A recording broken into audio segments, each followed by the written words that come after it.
Well, fat fuck, you've been wide awake since 1:30, so time to get at it. Okay, so it is December 12th. It's a Tuesday. It is our doggy's 16th birthday. So back in June when I got into this journey, my blood sugar was a mess. So I'm sure a lot of people that are obese and not eating good, you know what it's like when you're getting up 5, 6, 7 times a night to pee. You don't get good rest. That's why part of the reason why you're tired all the time. I've learned in this process that sometimes peeing is part of the game. In the past couple of nights I've been up peeing a lot, but not like multiple times, but you know where you're standing there for like, it seems like forever. A couple of times. That happened to me tonight, and at 1:30 I'm just looking at the clock going, okay, I'm not going to go back to sleep. So what I try and do is I come downstairs, I try and be productive, maybe get a little bit of YouTube work done, get a little bit of stuff done, get everything ready. My partner, man, she's a trooper. And you know, like, her work day begins early, so she's going to be up at 4:30, and then we go to the gym together. And again, I've said how in the beginning, it's especially, you know, no matter what, when I've been off the wagon, I have lifting iron in my blood. So when I get back into it, you know, I love it. For someone who doesn't do that, who isn't like that, it's getting to the gym for the first while, it's kind of a chore, and it's not something people look forward to. But it's cool to see her transformation into just, we've had a few bumps in the road, but it's just now, like, if we take a day off, it's very calculated, and it's very earned. But she got that fucking furnace on again. Came on. But she's not happy on rest days because she misses it. She likes, it's like a drug in the morning, which is good to see. So anyway, that's what's going on. All right, so we have here for the shoulder workout, I'm doing some high pulls. You guys can probably see that I'm really big on resistance bands. It's probably something I brought over from conjugate training. I love resistance bands, the way they change the resistance curve, and it's different for your body. We get used to lifting barbells and dumbbells. Well, I like throwing curveballs into my body. My technique here still feels a little off. I've always tended to be trap dominant, and that's something I have to work on. Leaning forward with my head, I'm gonna have to work on keeping my head back. Finding the range for this, I hadn't done these in a while, but it's really good for the rear delts. You know, it hits the small infraspinatus, the teres major and minor muscles a little bit. And again, especially if you're into benching heavy, which I'm not anymore. I have 4 pec tears, but you want to get all your antagonistic muscles, or your muscles that are at the back of your pec, on your back, opposite of your pecs. You want to get them as strong as possible. It'll help with preventing pec tears. That's something I didn't know before my first serious pec tear in the mid-late 90s. So, yes, that sign over on the left, has a spelling error. I explained that in a previous message. Whoever made that sign, he has an issue with his spelling, and I told the gym owner he should probably get that fixed, but none of my business, not my circus, not my monkeys. So here I am, I'm just doing a lot of reps and using the lighter bands. This is a mini. This is a different angle. It's also really great for getting the shoulders warmed up. And we have been investing in our more resistance bands because they're very, very important, especially to get them for a good body. So again here, this is working the rear delts. Now this version of the delt raise, lateral raise, but we're turning our hands forward like this.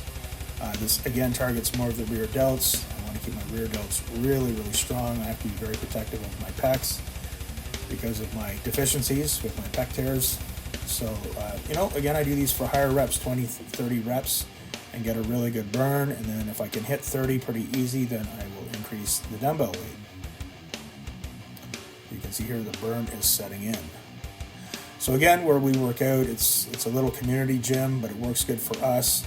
As the channel grows and I get in better and better shape, we will be doing some traveling, doing some video at different gyms. Hopefully reconnecting with some big names and shakers in the business, but I got to get my fat ass in shape. So we go in at ungodly early hours, but we do have a fellow that seems to show up sometimes out of the blue. I think that he just likes training around us, but he just doesn't want to admit that. But he seems to like coming in early in the mornings. I guess sometimes he goes in at 2, sometimes he's in at 5, sometimes he goes in at 7. But it's kind of funny. Sometimes we'll pull in at 5 o'clock in the morning or 4:30, and he'll pull in beside us, and it's like, dude, like this is just a little weird. But anyway, we make it work. So here I am now. Those are probably like the 20s, or I'm really working here. We can see that again, guys. I can't emphasize enough to keep your rear delts strong. So here now we're switching to lateral raises, but how do I word this? When you're going above your shoulder with them, again, I don't go as heavy as I used to. Back in the day when I used to throw around 60, 70, 80 pound dumbbells with loose form with lateral raises, that's not on the agenda anymore. But I'm going a little heavier. Again, it's kind of tricky because you need to use enough weight to stimulate the muscle, keep the muscle, and to make the muscles grow a little bit. But we're going a little heavier today, but we're being careful. And we're still getting, even if you do them with this form, you're still getting some stimulation. And you don't have to worry as much about injury. God damn it, I'm ugly. It's just so weird having to watch and listen to myself. So again, going a little heavier. And this was a really good shoulder workout. We had a great workout here. And even still, just moving the dumbbells, keeping the burn going, keeping the pump going. Oh, going a little heavier, right? So those are probably 30-pound dumbbells. I remember in my left shoulder, I'm like, oh, I'm feeling a bit of junk there. So what I did was weeks and weeks ago, I was doing some seated dumbbell presses, and the 40s were light, the 50s were light, the 60s were light. So I did a set with the 70s, and I felt a little bit of a crunch, a little tweak. So you got to be careful with that. So again, the shoulder machine, it's a really good one. But the thing is with machines, depending on your size and everything, sometimes machines can work really good with you, and other times they don't work. So what I'm doing here is I'm doing a pump. I'm facing forward to get a different angle of my shoulders, so I'm getting a pump. And then I'm supersetting it. If you drop your hands down, you can do shrugs. So I'm kind of supersetting the traps and the shoulders here. You know, one thing about video, folks, when you videotape your workout, sometimes it can be very humbling, especially when you're in the body transformation thing, because you make so much progress and then you see a video and you're like, oh man, I still have a long way to go. So it's very humbling. Keeps you hungry, but not in the bad hungry where you want to eat Twinkies and chips, and a good hungry because it keeps you wanting to push to get the result you want. So again, you know my policy. I start light, lots of reps, warm up. And I told myself as soon as I start to feel junk in my shoulder, we're going to make a change. But so far it's going pretty good. I'm getting a good pump. And then I drop down the same weight and do shoulder shrugs. It's a really cool machine. Again, I like that early 90s stuff. You know, the Atlantis stuff or Cybex or whatever. There's some really cool stuff with that. But this is, again, me hunched forward. Again, it's like, man, I've gotten so much fat off my waist and my waist girth, but like, again, it's very humbling to see, but that's okay. We're keeping it real, folks. You know, the funny thing is on YouTube is a lot of the really, you know, people with the physiques, the polished high production YouTube videos, sometimes you don't see all the personal struggles and whatever. So hey, you know what, back in May I was 340 pounds. Now I'm 275. I'm hovering around 275. Sometimes I'll go up a few pounds, but I'm not on the scale every day anymore. But still have some fat to lose. I'd like to get down to about 250. I think 250, even 240 would be where I really want to be. Again, I'm 50 years old. I am an advocate of testosterone replacement if you need it, which you probably do if you're 50. But blasting a lot of gear at that age is not good. And I think you could be a ticking time bomb. So our bodies don't get away with the things that they do in the 20s and 30s. Even in my 40s, I think one of the things that saved me in a weird way is that in my 30s, I didn't lift. So I have a decade of no wear and tear on my joints as an adult, where a lot of guys who have been lifting heavy as teenagers, 20s, 30s, 40s, 50s, it can catch up to them. So again, I posted a video a while ago about the whole fake natty thing, and people dump on Mike O'Hearn, and who knows? But you know what? He's been around a long time. I remember when he was in the magazines in the early 90s, and he's still going in his 50s. So that has to say something. Because you don't see that. Normally you hear all these big names and then they kind of disappear or they look completely different. But anyway, I'm finding the superset really working. I'm getting a good burn in both the shoulders and in the traps. And here, so I started to feel the junk in my shoulder, so I switched. And I'm going this way now. And God damn it, I'm ugly. But I'm getting a good pump, but I'm being very careful. Back in the day, I probably would have loaded on the full stack and had someone stand on top of the machine. But I'm 50, man. No excuses, but you got to be careful. If you're injured, you cannot train. Okay? Now I'm doing shoulder shot. Oh, God, I got to look at myself. Jesus Christ, man. So, getting a good pump in the traps. I've been fortunate genetically. My traps never really needed a lot of work. But I do tend to be trap dominant. So, we have to be careful with that. Here's another one. Good God, you old fat bastard. Still a little bit of hang down there, right? That's my nemesis. Well, look at it, guys, because it's going. I have a really good pump happening here, and this, what am I doing here? Oh, stop being a baby. Don't make those faces. God damn it.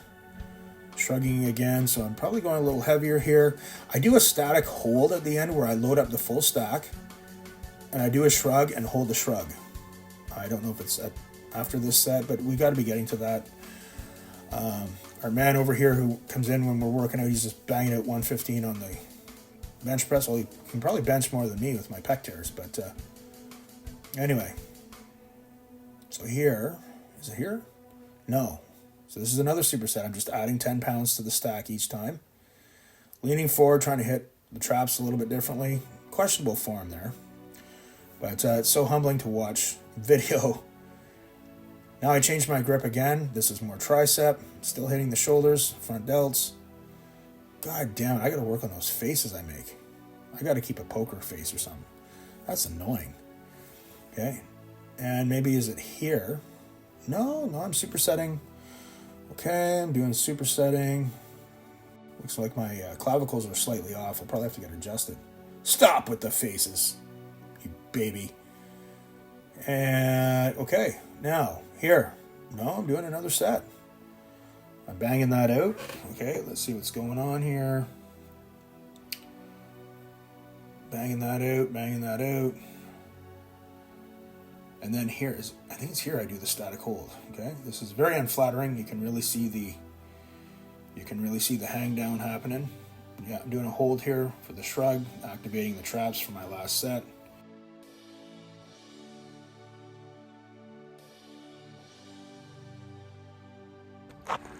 So, shoulder workout done. Walking my puppy. It's his 16th birthday today. December 12th, he is 16. Say hi, Poochie. Poochie. Pooch. Poochie, look. 16. Should I put him on some tests? What do you guys think? Yes or no? Awesome dog. I love giving him his walk. So it's our boy's 16th birthday. So we're gonna barbecue him a steak.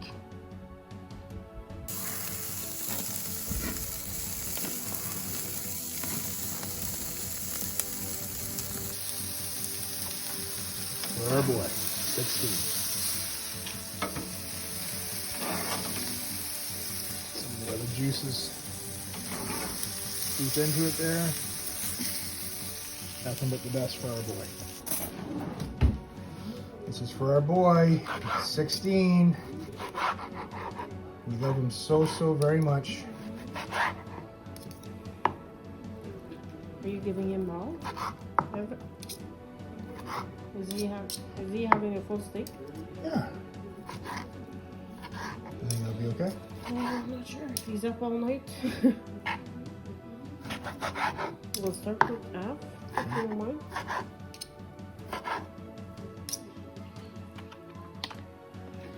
Here we go. Okay. Happy birthday, Poochie! Happy 16th birthday to our good boy. There you go. Love you. Happy birthday, Poochie.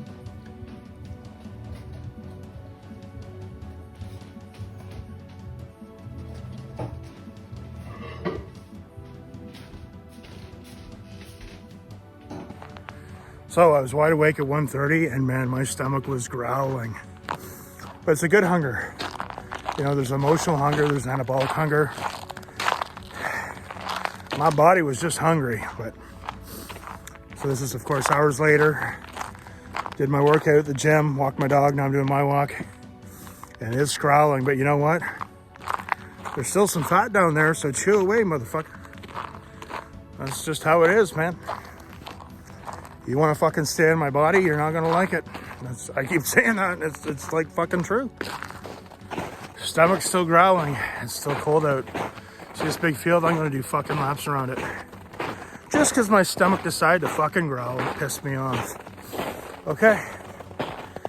You asked for it. I'm still walking.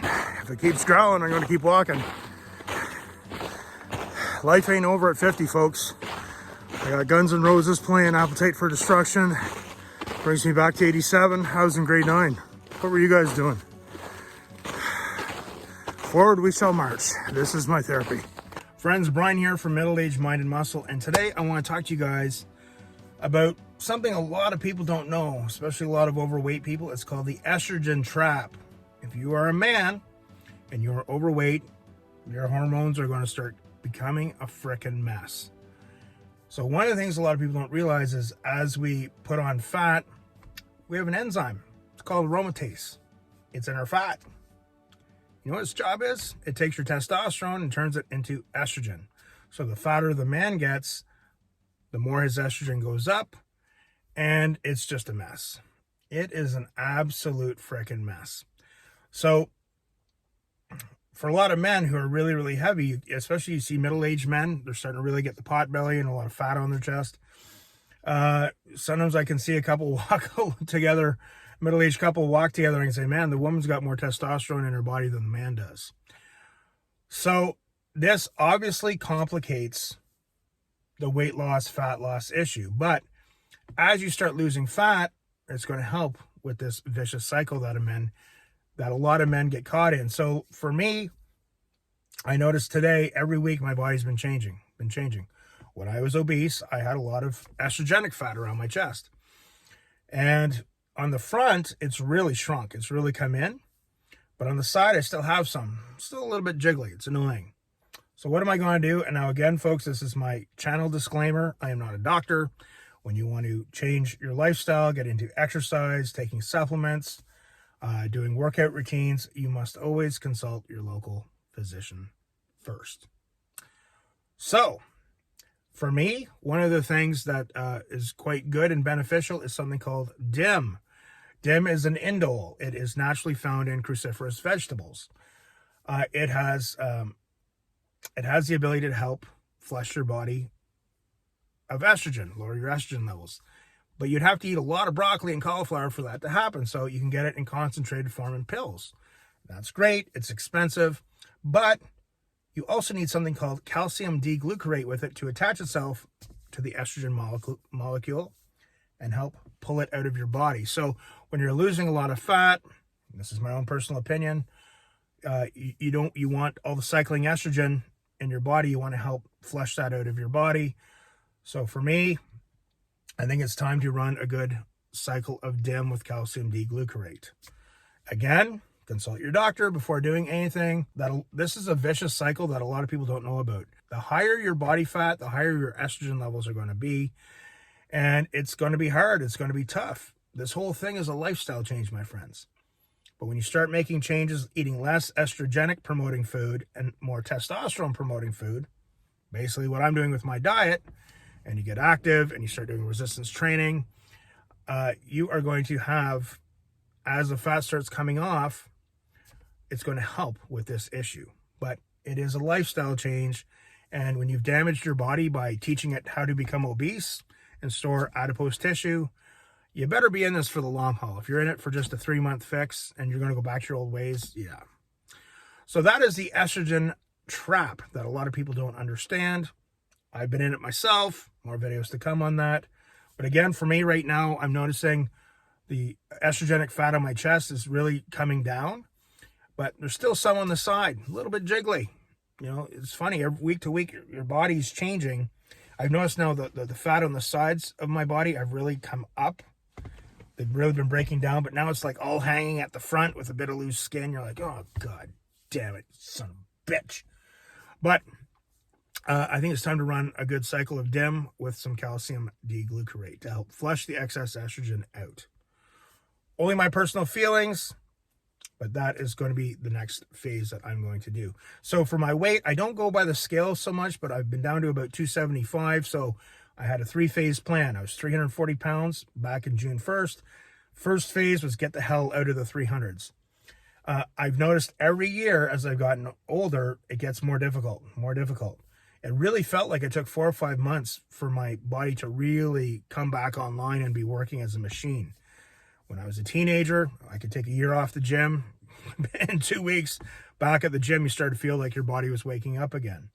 But again, this is a lifestyle change. I have to stay on the wagon now for good. This is my health. I've trained my body how to store adipose tissue and how to be fat. If I fall off the wagon, I can get fat very, very quickly. I know a lot of overweight people who have had the ability to get themselves in better shape. When you fall off the wagon, you're probably noticing that phenomenon too. It doesn't take much to put the weight back on. This is a lifestyle. I don't want to be having to go through this to get the weight off again at 60. The weight's coming off, and we're going to get down to a maintenance phase of, sorry, I was talking about my 3 phases. So getting from 340 into the 200s took longer than I anticipated. I remember there were certain sticking points. Again, we have to be careful with the scale. We use it as a tool. But for me, I remember there were certain sticking points, like 317. I was there for a long time. Then 307, I was there forever. And then I was at 290 something forever. Then I was at 280 something forever. Now I'm in the 270s. Fluctuates a little bit between the mid to the high 270s. But I don't get caught up on that as long as my body keeps changing every week, which it is. But it's weird. You're looking at your body going, yeah, like my body looks funny this week. What the hell? Anyway, it is what it is, but I want to tell you guys about the estrogen trap that a lot of men don't know about. So, you'll know. Your sex drive is going to go down. You're going to be packing on fat at a rapid rate. And, I don't want to say anything to offend people, but usually when I see men that are into that estrogenic lifestyle, they eat shit, they don't exercise, and they spend a lot of time watching TV and playing video games, like just sitting down. So you want to turn that around, become more active. I hope that helps. I'm thinking that the iPhone, it's decent, but I think when we hit 500 subscribers, I'm going to up the production a little bit. When we hit 1,000 subscribers, I'm going to open up a Patreon, and we're going to do a weekly group Zoom where you guys can ask me whatever you want, and that includes what we're talking about. That's something I want to be very careful talking about on YouTube, and I want this channel to be of good quality, of my vision. I don't want to kind of make some shortcuts to get views and then it just turns into something I didn't want the channel to be in the first place. I've experienced that in my other channel. And remember, guys, if you take a second, click subscribe and like the video. Feel free to share it. It really helps me out a lot. I know that's annoying. We're all desensitized now to YouTube channels. For the first 2 minutes, they're just saying, hey, subscribe, smash the like button. Fuck off.